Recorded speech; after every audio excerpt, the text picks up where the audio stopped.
First topic today is A Perfect Couple. It's a Netflix drama. It's a kind of a murder mystery. Nicole Kidman is the kind of lead actress. She's sort of been criticized recently a lot for sort of typecasting herself. She seems to be continuously playing the character of the wife who appears perfect, but has all this turmoil inside. And it's kind of getting repetitive. Big show for the Emmys this year. So how are we feeling about award shows? Personally, I don't feel like they're as relevant as they were 20, 30 years ago. Before, we used to look at award shows to tell us what is good. This is what you should watch. This year, it's Anna Delvey, also known as Anna Sorkin, the fake heiress. So she has been cast as one of the stars for Dancing with the Stars. To me, I just find it fascinating that these people who defrauded lots of people, we're still really interested and fascinated by their stories. I think we've always been fascinated by the fraudster.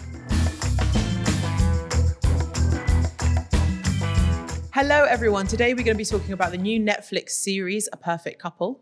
And a preview of the upcoming Emmy Awards and what we've seen. And our fascination with scammers. I'm Enas and Refaei, this is Culture Bites. And I'm Maan Jalal. Hi. Hello. It's just the two of us today. I know, far as away. Yes, but she's going to come back. She's going to have some really interesting stories to tell us of her travels. So. And we're also going to be celebrating next week. Yes, it's a big deal. It's a really big deal. Well, can you believe it? I can't believe we've been doing this show now for a year. One whole year. Well, next week, not now. But still, I feel like we just started. I know, I've just got to know you. Yeah. And the UAE. Yeah, exactly. So we have some really cool stuff coming up for our 1 year anniversary. Yeah. Sorry, go on. No, go on. I'll say, if you're listening, make sure you're here next week. Yeah, definitely. I'm hoping we're going to the producers have all got different plans. We're going to have to talk about it with Farah. Yeah. But check our Instagram. Our Instagram will have a lot of cool stuff that you can get involved in as a listener. So first topic today is A Perfect Couple, which you've seen. I binge watched. Yeah. It's a Netflix drama. It's a kind of a murder mystery. It's a classic Netflix tale of who did it, who done it. And it's who's doing it? Who's doing it? And it's Nicole Kidman is the kind of lead actress. And it follows this rich family called the Winbury family who live in this island of Nantucket in Massachusetts. It's very picturesque, all the scenery, there's cold beach and, very lobster stripes, very, quintessential very American posh. Very American posh. But of course, that's the fun of it, right? Because when you set up the story to be so kind of glamorous and then slowly it all starts to just disintegrate, and then that's really riveting to watch. So I recommend watching it. And it's trending right now, right? It's trending. It's one of the top things to watch at the moment on Netflix. It's the #1 show in the UAE at the moment, which was released on September the 5th. And it has been described as basically like a vacation read, but for your screen. And I have to admit, I watched the whole thing in one go. Each episode's an hour? Ish? Gosh, probably. Oh, that makes me feel really bad. Yeah. Because I did just watch it in all one go. Well, I guess it's so good you don't even notice the time go by, is what you're saying. Maybe, yeah. It's kind of like every episode ends in that classic way of who did it? Yeah. Who did it? Huh? Who Yeah. did it? And it's just kind of keeps you going throughout the whole thing.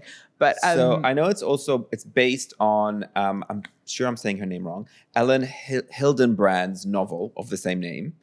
So I love a show or film that's been adapted from a really popular book, like a beach read, because it's going to, at least from a plotting perspective, it's going to be really well plotted. I mean, you don't know how the acting is going to be, but from that perspective, at least it's going to be that's probably why it's quite riveting and watching every episode and do the cliffhanger, because it's probably based on the novel. Exactly. And I think that's the beauty of these books. It's a way of stories testing the market. So I think a lot of amazing adaptations that we've seen over the last couple of years have all come from books. I know we spoke about This Ends With Us a few weeks ago, which didn't stay so true to the book. This one, I haven't read the book for, but I can say it's it's quite interesting. Nicole Kidman is taking this kind of like move away from Hollywood, and this is like her second release this year on Netflix. On Netflix. And she's also done Big Little Lies, which was on, not Netflix, it was on another platform. It was HBO though. HBO. And it's TV as well. It's like a TV show that's based on a book as well. And what's interesting is, I mean, you can tell us about her performance in a second, but she's sort of been criticized recently a lot for sort of typecasting herself. She seems to be continuously playing this, the character of the wife who appears perfect, but has all this turmoil inside. And it's kind of getting repetitive. I think, okay, there's a lot to be said for that. I think with Nicole Kidman, like the way she looks. So first of all, shout out to all the big, tall ladies out there, because I know she's the same height as me, and she's 6 foot, and she is incredibly wafer thin. And I just can't imagine like somebody as glamorous as her. I'm sure she has done roles in the past which maybe aren't so glamorous, but ever since Stepford Wives, you kind of imagine her as this like ultra tall, blonde, glamorous wife figure. I think in A Perfect Couple, there's definitely cracks to be had in that, and you kind of get that from the first episode. But what else could she do? You know, and she's had like, I'm not criticizing Botox, okay? The fact that she can still act without moving her face is impressive. But like, I do think that like for her to try and play like a down and out character, like how would she do that now, considering all of the kind of like, you know. Yeah, because I've kind of got that sense in the other film she did with Zac Efron. What was it called? I can't remember. I can't remember. But it was the same thing where it's like she was playing not a wife, but a mother, and she falls in love with her daughter's boss, who's like a famous, Zac Efron, who's like a famous actor in the film. And it was the same thing where it just wasn't as convincing. And I'm not sure if maybe you can, let me know more about this, but if the kind of lighting they use, the kind of cameras they use for TV shows are different than when you're dealing with like a big feature film, where I feel like there's something that's just a little bit off, and it doesn't feel that, she doesn't look as glamorous in them. And so it makes you focus more on her as acting like a normal person, as opposed to in a film, a big film where she's playing like a historical figure. I mean, she's played Grace Kelly. She's played, who's the other? Gertrude Stein? Gertrude Bell. Gertrude Bell? One of those. She played that in The Daughter of the Desert is the name of the film. So I'm kind of used to her being in the cinema in a massive screen where she has all this makeup and, Miss Coulter and yes, His Dark Materials, right? Yeah. So when I'm seeing her on the small screen, it's definitely a different Nicole Kidman. Yeah, I think like, look, there's always going to be different budgets for different projects that you do. And like, she won't have control over like After Effects and lighting as much as maybe some people might think she does. Look, I don't know. Like, I really don't know what the budget was for this, A Perfect Couple. But what it has done has like really ramped up the views on Netflix. So I think like they're probably really happy with her taking on the project. But I think this kind of TV show, like the what is it? The genre of it, which is not only crime and murder, but also the fact that it's happy family, everything looks so perfect, but it's not so perfect on the inside, like behind the scenes. It's such a formula that people love. If you think of all of the most popular TV shows, like going back to Desperate Housewives, that was the whole point of the show, right? Like picturesque Wisteria Lane, picturesque street, picturesque home, picturesque family, but it's not actually like that behind the scenes. I think that's everyone. We've all got this element in our psyche, which is like keeping up with the Joneses and like seeing how the neighbors live and thinking, oh, everything just looks so rosy from the outside. But of course, like we all know that's not the case. Yeah, we all know that inside any family, there's going to be maybe not secrets necessarily. No, maybe not murder, but there'll be not every house has a murder. But, maybe not murder, but there will be, there will be cracks in that, maybe the facade. I think that really we should all be, it's a good lesson, right? It's a good lesson to know that no one's perfect. And maybe we just always remind ourselves through these kind of stories. And be entertained. Be entertained. And because Aaron Spelling, for those of you who don't know who Aaron Spelling is, he's the guy who, was the producer that created the Beverly Hills 90210 and all these things. I'm paraphrasing, but he has this famous line where he said, if you want people to watch a show, have rich people, but rich people having problems. He thinks like that is the perfect combination for like the perfect film or show, which is true if you think about all of our shows that we love, like Keeping Up with the Kardashians, Yes. Downton Abbey. What is it called? Dallas. Yeah.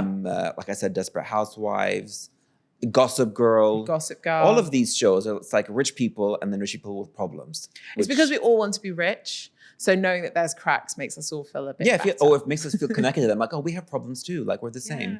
Like, I couldn't buy a Ferrari. But yeah, this show is now, in the first 3 days, got 2.3 million households in the US watched it.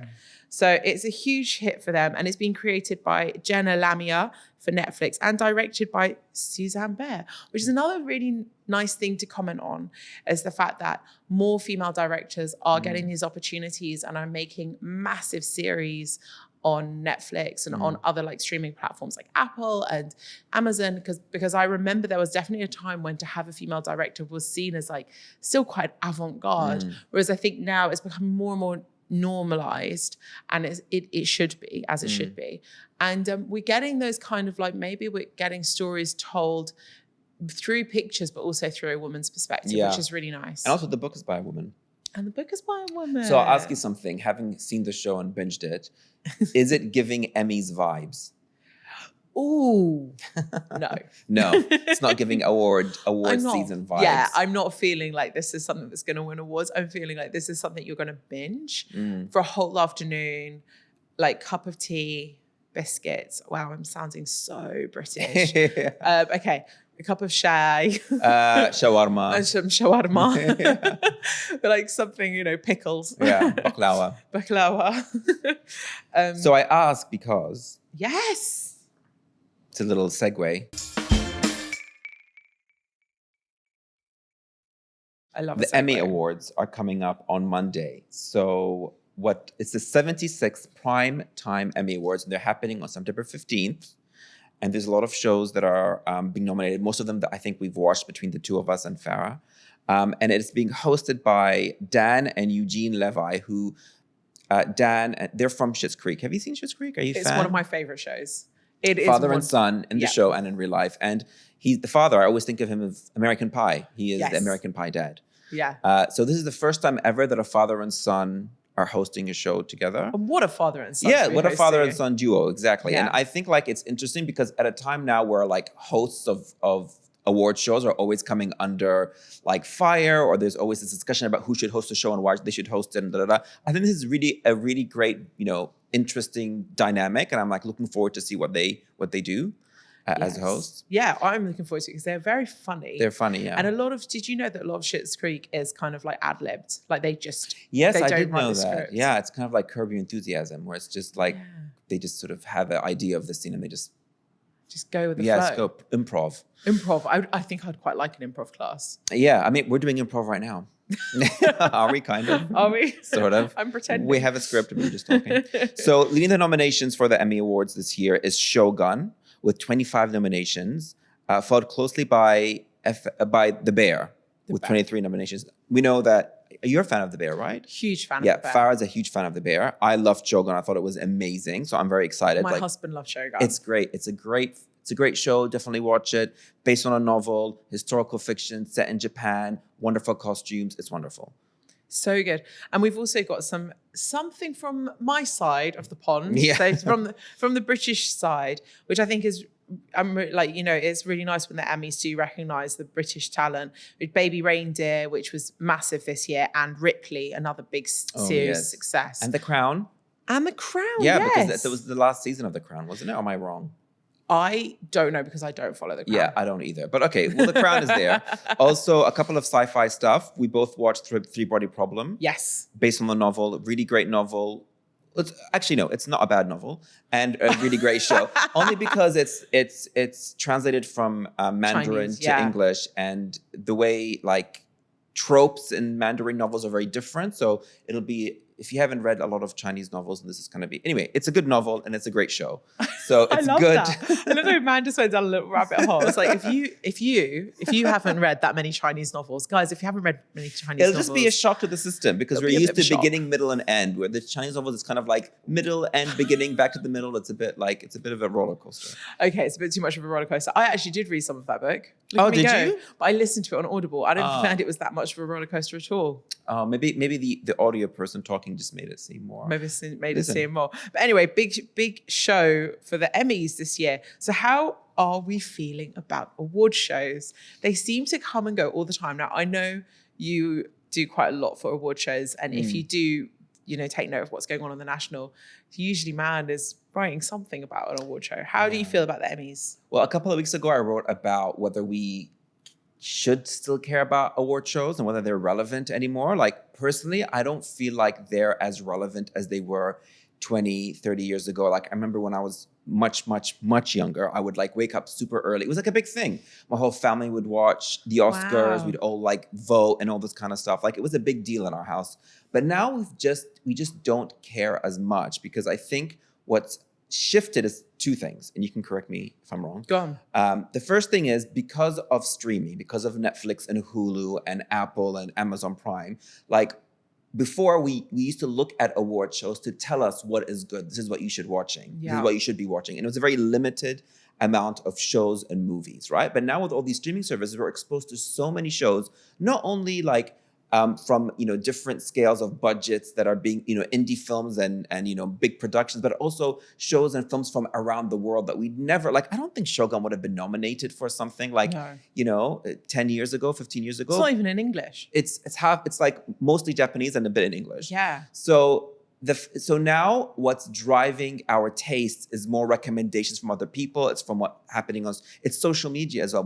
What's trending on TikTok, what's trending on Twitter. So in a way, we don't really need the award shows to tell us this is good, you should watch it. So that's one thing. Okay. The second thing that I think is kind of putting us off award shows is I feel like the award shows themselves are not taking themselves seriously. They're trying so hard to be cool and young and hip and, doing all of these skits or weird things. Oh, what, on like the SNL, shows. trying to be or comedy. A couple of years ago on the Oscars where Ellen DeGeneres gave out pizza to everyone, or they did that selfie, or they're always trying to attract Gen Z by showing hey, I'm your cool aunt. It's don't do that. Just be a cool aunt. No, you don't even be a cool aunt. Just establish yourself as we know what's good. This is good. Don't try so hard, Don't be a tryhard. Don't be a tryhard. Pick me girl. Don't be a pick me girl. Just be, I'm here, I'm a show, take what you will. You know what I mean? So I think a lot of young people don't care about awards anymore. I think that's the crux of it, right? You can try and attract a new generation, and you can try and say oh, this is what we're doing. And I know that we work in the media, we're constantly let's bring on the new generation. Hello over there. This is Brat. And it doesn't really work, right? It doesn't. I don't really care about young people. I'm just this is what we're good at. And then at some point you will see that it's good and you're educating, what's the word? Edutainment. You're educating and you're entertaining. That's what award shows should be doing. But award shows, again, they only get the gravitas because all these people believe in them. The Oscars wasn't even called the Oscars originally. And it was just something everyone started to believe in. And now it's seen as the top award to have. And we have more awards popping up all the time. But really, what really matters, I think, is the cultural impact of something. Yeah. So I think I always think back to V for Vendetta was something that never won an award, but had a massive cultural impact when after it was released and became a bit of a cult classic. I saw a meme the other day, because memes, about Harry Potter series, the films, never ever winning an Oscar. See? Yeah. See? But, and then it's compared to, what is it with the superheroes? What are they called? Well, the League of Gentlemen. No, the other guys, the DC, what is it? What are they called? Avengers. The Avengers series, they've won a couple of Oscars. Lord of the Rings have won a bunch of Oscars, but predominantly the Harry Potter movie series have had a major cultural impact. Yes. Compared to those other films, right? But never won an Oscar. So it kind of makes you think what is What is the point? Look, it's still great. Groundhog Day is literally used as a phrase and a term. Oh wait, the film or just the yeah, term? the Groundhog Day, and it was from the film. And Groundhog Day, the film, didn't win anything. Tom Hanks. No, not Tom Hanks. No. Oh no, what's his name? Oh, let me tell you. The funny guy. Bill Murray. Bill Murray, yes. Yeah. Bill Murray. Yeah, I think that the cultural impact of something, of a film, of a series, that is like where I would say there should be more value as being seen as that's something that is really good. I have to admit though, I say all of this and then true to my word, I completely flip that when it comes to the BAFTAs. Because I really rate the BAFTAs. Yeah. I mean, see, listen, I mean, you're biased, I guess, because you're British. But 100%. when I think of the BAFTAs now, I just think of that song and dance that girl did at the beginning that went viral. Adriana DeBosi, when she was like, you know, that kind of was a viral clip. More of who won the awards that year. I think, yeah, maybe. Or for example, when I think Oscars, I think Will Smith slap, you know? Or I think like these, I feel like what's unfortunate is these cultural moments that happen overshadow the artistry, the films, you know what I mean? Yeah. I feel like the award shows need to get a grip and be like, we need to control this more. We need to focus more on the artistry than all of these like things that keep happening. And I'm going to flip that again and say, no, give us more viral moments. Okay, devil's advocate, champion of artistry. No one's going to take any notice unless someone slaps someone. Yeah, I mean, it's an award show, not a reality show. Like So, but look, I maybe a good balance of both. Yes. Be good. But like, you know, the Emmys are on Monday. The fact that Shogun's a great show, it's not going to make me think it's even greater because I won an award. Do you know what I'm saying with The Bear? True. So if you tell me The Bear won 10 awards from the 23 it was nominated, I'll be like, okay, cool. Like, I'm not going to be like, oh, thank God, you know? It's not really going to change anything. Does it ever make you switch on something though when you know that it has won an award? No. Really? Do you know for me what is a test of culture, to know like what is the vibe right now in culture, is who is cast on Dancing with the Stars. So I've never seen an episode of that show ever in my life. But it just tells you what about culture. To see who's being cast, it's like, oh, this is what people are interested in right now. It's either like Olympic stars or like actors who just like had a scandal, or politicians who've just had a scandal, or somebody from reality that's just been fired. So on the Dancing with the Stars season 33, which is crazy. Season 33? 33. Does that mean it's been going for 33 years? That or half that, because I think they do 2 seasons a year, maybe. That's still quite shocking. That it's like Grey's Anatomy. It's like they're competing, which has more seasons.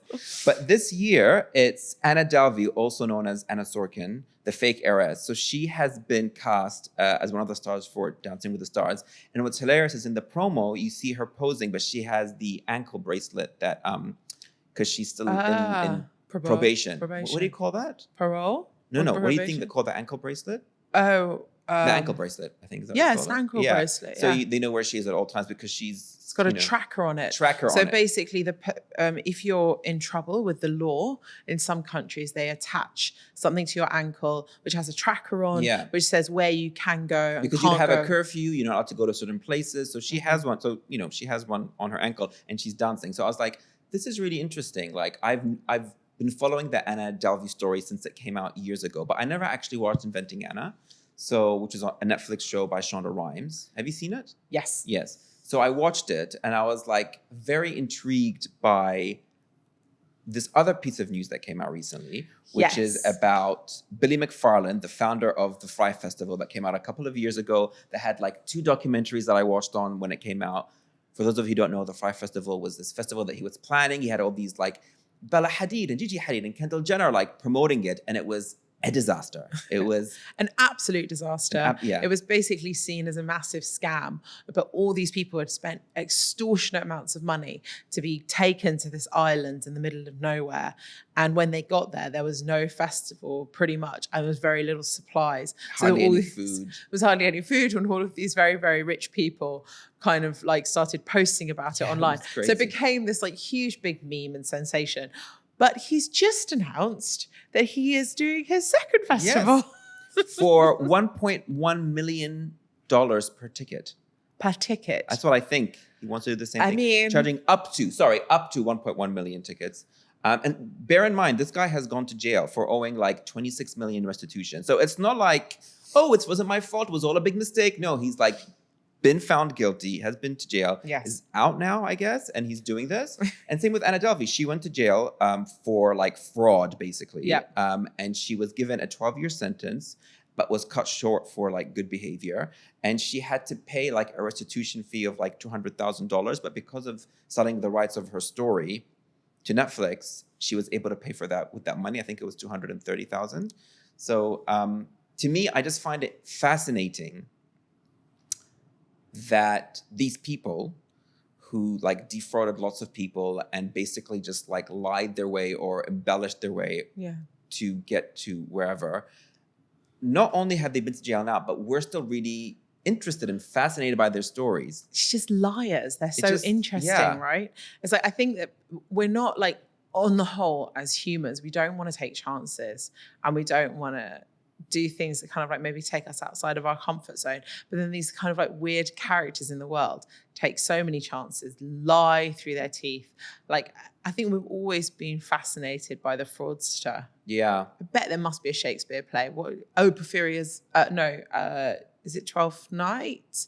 Twelfth Night, when someone pretends to be a boy? Yes, and also with Puck and Tatiana, what is it? Midsummer's Night Dream. Midsummer's Night Dream. Lots of liars there, or lots of fibbers there. But because you've seen the Anna Delvey show and you've listened to the podcast. So you know the story very deeply. You know that she's somebody that just continued to exaggerate, to lie, and to be so determined and almost delusional in her lies. It's so delusional, but at least it wasn't hurting anyone. Because you think about Elizabeth Holmes, who was another fraudster, and she was fraudulent in Silicon Valley for her blood testing startup, Theranos. And she got onto the front page of like, I think she was on the Time. I think the thing that she was quote unquote developing was like a blood test that you could do, like you'd go into a pharmacy and basically prick your finger on a machine and it would tell you everything you potentially have and everything you could potentially have. Something like really sci-fi and crazy. And she had all of these big investors. Huge investors. And then it was all lies. All lies. I think she's still in jail. Probably. I think she's still in jail. And so I just think, across, and actually we have one more guy as well that I find really interesting. His name is, I don't know how do you pronounce his first name, Inigo Philbrick, who was convicted of fraud for deceiving art investors into spending $86 million. So basically he was telling different investors that he was selling them the same painting and sort of taking the money, something along those lines. It's a very complex story. It's a very complex thing that he did. And he got arrested. He was in jail for a couple of years. Now he's out on probation. He lives in America. And he recently had an interview with Times Culture. And he said a quote that I thought was really interesting that made me think about all of these different people. So he said, look, I didn't kill anyone. I don't think that anyone in this whole story is guilty of much more than greed and ambition. I'd feel a lot more guilt if I had been driving drunk, or if I had sold drugs and somebody had died. Wow. So I think for us, the reason why we find this really fascinating, all these, like we mentioned 4 people, right? And they're all from different sectors. You have like the science person, you have the art person, you have Anna Delvey, who was like fashion and art, and you have this Fry Festival guy, Billy McFarlane. Is that his name? Billy McFarlane? Yeah. Yeah. Who was like in the music scene, festival scene.